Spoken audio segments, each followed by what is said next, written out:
Olá, tenho um prazer imenso estar de volta com o nosso programa Sim para a Literatura e poder contar com a sua companhia.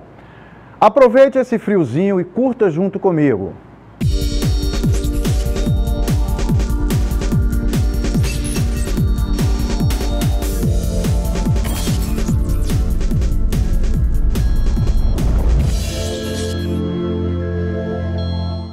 Nesta edição do nosso programa Sim para a Literatura, temos dica de leitura e dica de livro. Temos também as colunas Apaixonados pela Leitura e a participação de telespectadores, além de entrevista e muito mais. Na terceira parte dessa edição, conversamos com Ana Paula Maia, escritora carioca e roteirista de cinema, que mora em Curitiba. Gravamos essa entrevista com Ana Paula no Sesc em São Mateus, cidade localizada a 80 quilômetros de Linhares, onde ela veio ministrar uma oficina de narrativa dinâmica através de um projeto do Sesc. Ana Paula possui 6 romances, 4 deles publicados pela editora Record, de repercussão nacional. E ela destaca o mais recente, Assim na Terra como Embaixo da Terra. Ela tem livros publicados na Sérvia, na Alemanha, Argentina, França, na Itália, Estados Unidos e Espanha. Seu romance, A Guerra dos Bastardos, se destacou na Alemanha como um dos melhores livros policiais estrangeiros. De Gados e Homens, outro livro de sua autoria, está na lista dos 10 melhores romances publicados na Argentina em 2015. Ana Paula fala da sua experiência como leitora e dos seus hábitos de escritora. É uma referência para escritores que já têm histórias para contar e também para quem está iniciando a carreira. Sobre a importância do hábito da leitura, ela diz o seguinte: não só agrega mais conhecimento o hábito da leitura, mas também acredito que ajuda a gente a refletir melhor sobre o mundo que a gente vive, o nosso espaço de convivência e a gente também tem essa possibilidade de melhorar a nossa abordagem com o outro também, de formular as ideias, de ter essa dinâmica na comunicação. Então, isso é o que eu vejo mesmo como uma questão bastante importante e agregadora do hábito da leitura. Nessa segunda temporada do nosso programa Sim para a Literatura, queremos permanecer na sua companhia.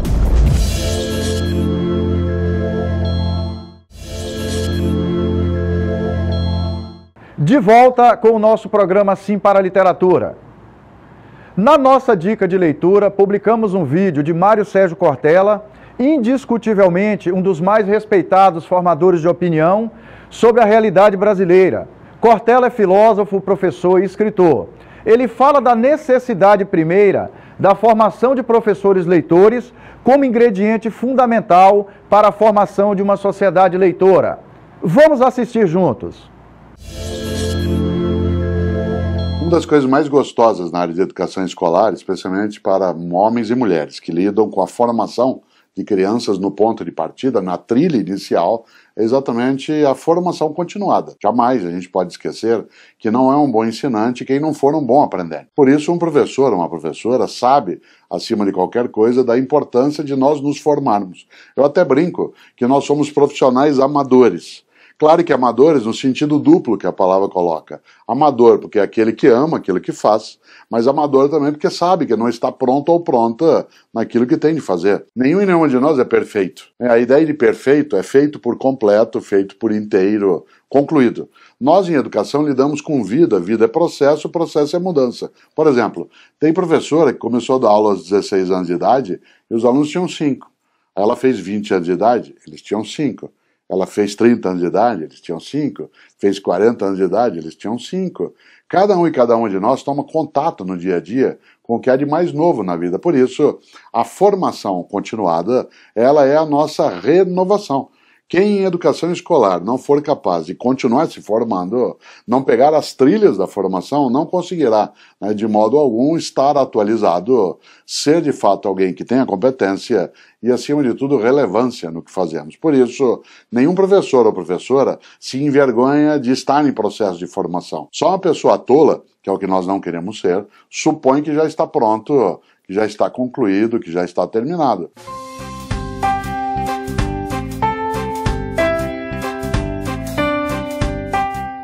Por isso a gente tem de ler, fazer com que as crianças também se encantem com a leitura, com o estudo. A primeira plataforma de ensino à distância na história humana é o livro. Mesmo que a gente use hoje com alegria plataformas digitais que transformam átomos em bits, o livro na plataforma papel, inclusive, ele é um ensino à distância desde a sua origem, em pergaminho. Ele já o foi também, de outros modos, mas ele, naquilo que hoje é o papel, ainda nos encanta na nossa condição de nós sabemos o quanto que a leitura ela nos dá densidade, nos faz refletir, nos faz pensar de outro modo, faz com que aquilo que a gente faz e precisa fazer bem seja melhor feito. Por isso é um sinal de inteligência, tua e minha.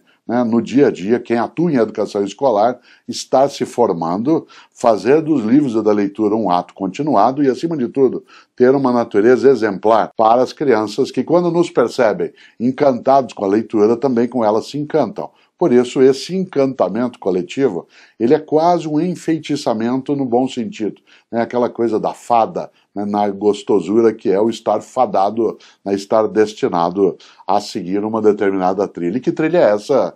A trilha da formação, que nos faz mais adequados, nos faz mais substantivos, nos faz melhores naquilo que a gente pode ser. Mas também, claro, nos deixa em estado de alerta para que a gente entenda que há muita coisa a saber e nós saberemos, juntas e juntos. Na nossa dica de livro, a nossa convidada da entrevista desta edição, Ana Paula Maia, comenta sobre o último livro que publicou, Assim na Terra como Embaixo da Terra. Uma bela dica de livro. Veja comigo. É um livro que eu fui beber um pouco em Franz Kafka, na Colônia Penal, dele, que é uma novela curta. Esse livro é um livro que se passa numa colônia penal, porque eu decidi escrever sobre o sistema carcerário. Era um assunto que eu já queria abordar há muito tempo, e como o meu espaço na ficção é um espaço mais rural, eu não queria levar o tema para dentro de um presídio, de um presídio mais convencional. Então eu fui para o espaço da colônia. Existem algumas colônias no Brasil, são bem poucas, existem algumas, e eu queria esse espaço de colônia para contar essa história que é, acredito eu, a minha história mais metafórica, O Assim na Terra como Embaixo da Terra, que é uma colônia que tem alguns pouquíssimos presos, o diretor da colônia, que são ele e mais um agente prisional, tomando conta desses apenados que estão esperando para serem transferidos. Eles estão aguardando a chegada de um oficial de justiça. E nesse curto espaço de tempo, de pouquíssimos dias, as coisas começam, o leitor começa a entender o que está de fato acontecendo naquela colônia, as coisas que vão se desenrolando. É um thriller, e então, por ser um thriller, eu não posso falar muito, senão eu acabo dando muito spoiler da história, mas é uma história que as coisas vão se desdobrando, coisas estranhas estão acontecendo naquela colônia, já vem acontecendo. E, enfim, essa é a abordagem desse livro último. Na coluna Participação dos Telespectadores, temos depoimento de pessoas ligadas à área de educação que destacam aspectos importantes sobre a importância do hábito da leitura. Acompanhe comigo. A leitura ela é importante para mim desde a infância. Foi um momento de como se fossem amigos, no momento da escola, em casa, de muita interação. E foi onde eu me encontrei para ser uma bibliotecária e incentivar outros o hábito da leitura. Com ela a gente desenvolve o hábito de escrever, conhece novos lugares, mesmo que você não possa viajar a esses lugares, você consegue conhecer vários lugares, várias pessoas, vários costumes e aprender cada dia a vida cotidiana através da leitura. Então é importante tanto para a formação social, como para a sua formação acadêmica, como a formação familiar. Então a leitura ela está interagida em tudo na minha vida. E graças à leitura eu conheci essa profissão, tenho muito orgulho por ela. A importância da leitura é que ela propicia que nós nos tornemos cidadãos e que possamos fazer valer os nossos direitos, que possamos saber conversar, possamos saber dialogar e resolver os nossos problemas. Então não adianta simplesmente a escola alfabetizar as pessoas no sentido de saber ler, mas no sentido de ser letrado e de saber resolver os seus problemas por meio da leitura, do background, do feedback que cada um tem dentro de si. O seu lastro cultural, a maior parte dele você adquire por meio dos livros, das suas leituras. As leituras de mundo e as leituras que estão nos livros. Olha, a leitura para mim é uma oportunidade de viajar por conhecimentos, por mundos diferentes que não estão tão próximos da gente. Eu diria também que a leitura ela nos alimenta a alma, alimenta o nosso vocabulário, alimenta o nosso conhecimento de mundo. Então eu diria que a leitura é essencial, como outras coisas essenciais na nossa vida. Se eu pudesse colocar a leitura, né, ou o acesso à informação, porque eu diria que a leitura ele é uma possibilidade, como eu disse antes, de conhecer o mundo, conhecer outras ideias, conhecer aqui o pensamento de outras pessoas em relação ao assunto. E também nos dá a possibilidade de valorizarmos o nosso vocabulário, o nosso conhecimento, a nossa capacidade de transmitir também informação. Porque eu acredito que o conhecimento só se realize com a captura de informação. Então, eu acho que a leitura e tudo que advém desse mundo da escrita e da leitura é muito bom para a nossa formação e para o nosso desenvolvimento e crescimento intelectual, principalmente. Vamos para um breve intervalo comercial e já voltamos com a entrevista. Até daqui a pouco.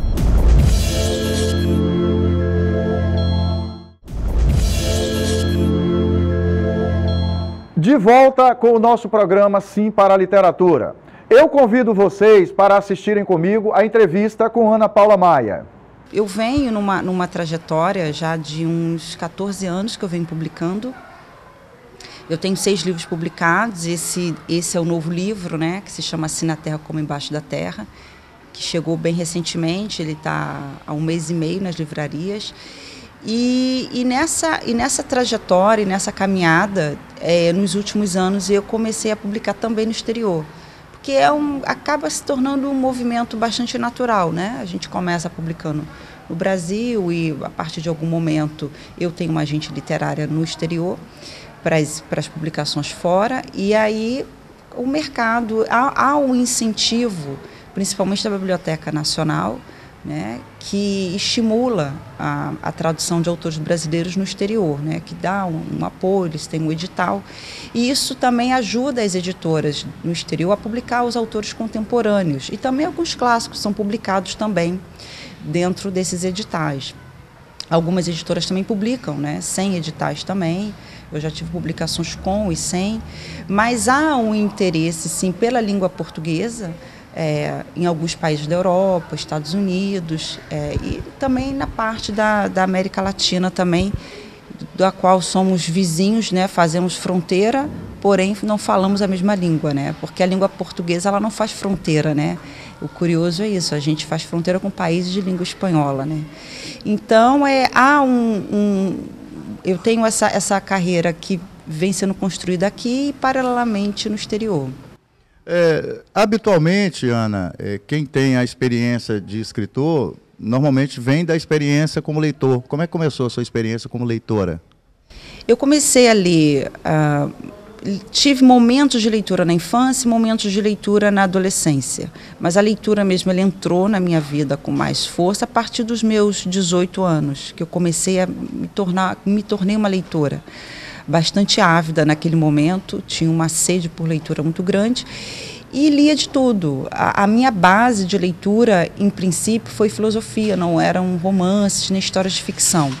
Eu não tinha muito interesse por romance, curioso, assim, eu não gostava muito de ler ficção. De ficção eu gostava muito mais de consumir ficção pelo cinema. E nas leituras, eu gostava de leituras de filosofia, leituras que tratavam muito mais dessa abordagem, do modo de pensar, do modo de refletir. Eu acho que isso me ajudou muito, e isso acaba refletindo muito na minha maneira de construir as histórias também. E a ficção, os romances, eles vieram depois. Eles foram uma coisa que eu comecei a ler uns 3 anos depois desse embasamento mais filosófico, que eu comecei a ter interesse por ler livros de romances, porque até então eu não tinha interesse. Tem, dessa história de leitura sua, tem algum escritor que marcou assim essa trajetória, e por quê? Teve alguns escritores, né? principalmente porque desse início de leitura, eu não li a literatura brasileira. A literatura brasileira, ela é uma coisa que demora, às vezes, a chegar até o brasileiro, né? É uma coisa muito curiosa. Então, eu comecei muito pelos russos, lia uma literatura norte-americana, e principalmente Dostoiévski, que foi um autor que foi bastante importante nesse meu início. Então, coisas como autores muito distintos, como eu lia Júlio Verne, que é um francês, né, clássico narrativo, com uma outra pegada literária, e lia Dostoiévski, que é um russo com quem eu tenho muita empatia, e lia muito Edgar Allan Poe também. Então eu transitava muito mais por uma literatura estrangeira, e a literatura brasileira ela foi entrando depois na minha vida. Foi o caminho que eu fui percorrendo.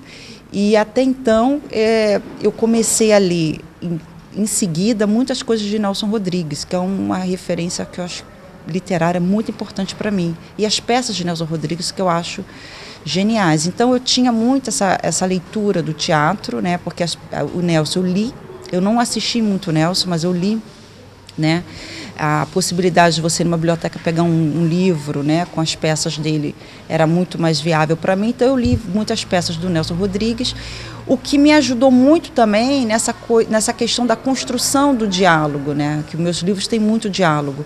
Então eu trouxe isso muito do teatro, a construção das ideias veio muito da filosofia, e uma escrita muito clássica, eu acho que veio dos autores clássicos que eu li também. Da sua experiência como escritora, de onde surge a ideia para a construção dos personagens? Essa é uma curiosidade que muitos escritores iniciantes têm. Eu acho que a sua experiência pode valer muito como referência.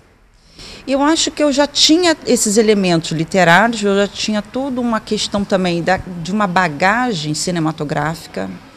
As minhas referências de cinema, elas aparecem muito nos meus livros, porque às vezes o artista ele bebe em fontes diferentes, né? Então é muito comum cineastas beberem nas artes plásticas. Às vezes a gente vê um filme que tem uma plástica de um artista. A gente fala assim, nossa, essa imagem me lembra um pintor, né? Por causa dos enquadramentos, da luz. E eu, como escritora, bebo muito no cinema, que é um lugar que eu gosto muito de imagem. Os meus livros têm essa questão imagética também muito forte, muito presente. E os meus personagens, eles vão fazendo eu fui fazendo uma costura, eu acho, de tudo que eu tinha de referências de vida, das coisas que eu fui consumindo, principalmente o que eu consumi, né? Porque a televisão é uma janela, né? Eu fui criada na frente de uma TV. Então é uma janela que te conta história o tempo todo. Então, eu acho que eu tinha esse filtro dessas referências. Eu, por exemplo, eu gosto muito do Sérgio Leone, que era um diretor de filmes de Velho Oeste, e eu tenho uma referência muito forte disso por causa dos meus personagens, que são homens muito brutos, que vivem em região rural, que tem essa atmosfera um tanto de terra sem lei, essa atmosfera do Velho Oeste. Às vezes uma atmosfera de fronteira, dessas fronteiras latinas que nós temos no Brasil. Então, eu tenho muito dessas referências, porque eu tenho empatia por esses lugares e tenho uma carga também dessas referências culturais, essas referências, digamos, pop, né, que eu fui construindo ao longo da vida. Ana, da sua experiência como leitora, você escreve todos os dias, você se isola, porque nós temos uma nova geração aí, né, de escritores que fazem 3, 4 coisas ao mesmo tempo. Está ouvindo música, está escrevendo, está no Facebook. Como é que é a sua experiência? É um momento de isolamento, é um momento de abstração? Não me isolo para escrever, eu tenho que estar num lugar relativamente sossegado, mas aqui, sempre que eu começo a escrever um livro, começa uma obra perto, né? Então eu já estou acostumada a escrever com alguma marretada, eu não sei porquê, eu começo a escrever um livro, começo uma obra ao mesmo tempo. Então sempre já estou acostumada a escrever com um martelo batendo, algumas interrupções também. No momento que eu estou escrevendo, eu procuro não ficar online, né, em rede social e nem nada. Mas eu vou escrevendo e a cada meia hora, talvez, eu paro e faço alguma coisa, tomo um café e dou uma olhadinha na minha rede social, posso responder um e-mail. Eu sempre fiz isso, assim, eu nunca escrevi de uma forma tão mergulhada. Eu entro e eu preciso sair para respirar e depois eu continuo. Então, eu tenho uma relação com a escrita muito mais fluida, eu acho. Eu não preciso ficar muito retirada, muito isolada. Tem alguns escritores que declaram que eles têm uma certa dificuldade de concluir o livro, de desapegar do livro e então disponibilizar para publicar para que o leitor tenha acesso. Nesses 6 livros que você escreveu, você teve essa experiência? Não tive. Geralmente eu escrevo dentro do calendário, eu sou bem pragmática para isso. Eu tenho um período que eu falo, mais ou menos esse período eu estou mais livre, então esse período que eu vou escrever o livro. Não pode ser um período muito longo, então o último livro que eu escrevi, que não é esse, é o próximo, foi um livro que me tomou mais tempo um pouco, porque eu tinha terminado um livro, 2 meses depois tive que começar outro livro, que era um projeto por encomenda. Então, isso foi um pouco desgastante, eu tive uma certa dificuldade pelo desgaste que eu já vinha desse livro aqui, para entrar numa outra história, né, inédita. Então, isso foi difícil. Mas, tirando essa questão que eu vivi, que foi difícil, assim, nunca tinha acontecido eu escrever 2 livros num período tão curto, em geral, eu consigo me programar dentro de um tempo não muito grande, dentro de um calendário, e eu sento, escrevo, eu tenho que finalizar, enfim, quando eu já chego com 20 páginas de livro escrito, eu já sei mais ou menos o total, eu já sei mais ou menos para o final que eu vou ter. Então eu faço isso de um modo, de uma certa forma muito, não sei, para mim flui de uma forma mais não vou dizer mecânica, mas é hábil, né? Eu tenho tenho um projeto, tenho que concluir um projeto para começar outro, então não chega a ter uma dificuldade em terminar. Tem uma escritora inglesa chamada Rosamunde Pilcher, que entre tantos outros livros que ela escreveu, tem um livro que eu gosto muito dela, eu sempre indico, chamado Os Catadores de Concha. E tem uma personagem, de toda a minha experiência como leitor, talvez tenha sido a personagem assim, que tem mais densidade, assim, que é a personagem principal desse livro. E a escritora declara que, no final, a personagem tem que matar a personagem, né? Ela adquire uma doença e tal, ao longo da história, e tem que matar. E quando ela tomou essa decisão, ela entrou num processo depressivo, de tanto apego que ela teve com essa personagem. Como é que é seu apego e desapego com seus personagens? Os personagens que eu sou muito apegada, eles nunca vão morrer. Eu morro, mas eles ficam. Eu não me desapego. Alguns eu consigo desapegar, mas eu tenho alguns personagens que estão comigo já há algum tempo. Eu tenho um personagem, que é o Edgar Wilson, que já está comigo em alguns livros, que eu falo que ele nunca vai morrer. Não tem a menor condição de eu matá-lo. Eu sou bastante apegada a personagem, eu sou muito atravessada pelos personagens que eu realmente sou apegada, e os personagens não só estão num livro, como eles estão em alguns livros, né? Então, é um universo que eu vou na cronologia do tempo, posso ir para frente, para trás. Então, aqueles que realmente são personagens importantes para mim, eles não morrem, não desapego, e eles estão sempre ali que eu posso pensá-lo, sabe? Elencá-lo para um livro. Então eu sou extremamente apegada, jamais mataria um personagem assim que me ajude e que me move na escrita, né? Ô, Ana, para a gente finalizar esse encontro, né, e agradecer você pela boa vontade de ter nos atendido, pela disponibilidade de vir aqui, você preparou o roteiro de um filme, né, que vai ser lançado agora em 2017. Eu queria que você falasse para o nosso público conhecer esse trabalho. É um projeto que foi lançar, ele vai entrar no circuito comercial esse ano, 2017, mas ele já estreou nos festivais. Os filmes, geralmente, eles fazem uma carreira em festivais durante um tempo. Ele estreou ano passado, 2016, e ganhou alguns prêmios em alguns festivais de cinema no Brasil e no exterior. E é um filme que se chama Deserto, que eu escrevi o roteiro junto com o diretor do filme, que é o Guilherme Weber, que também é ator, e a estreia dele como diretor de cinema. E é um filme que é baseado na obra literária chamada Santa Maria do Circo, de um escritor mexicano.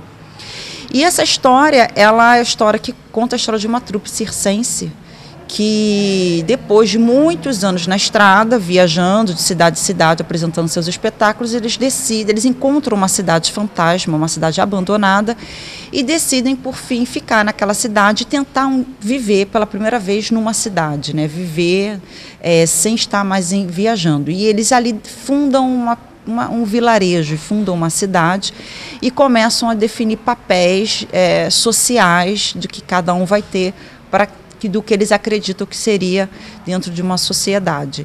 Então é um livro que tem um aspecto é um filme que tem um aspecto político bastante grande, é uma ode ao teatro, porque ele é um filme de arte, é um filme que a gente tem o Lima Duarte como que é um dos nossos atores,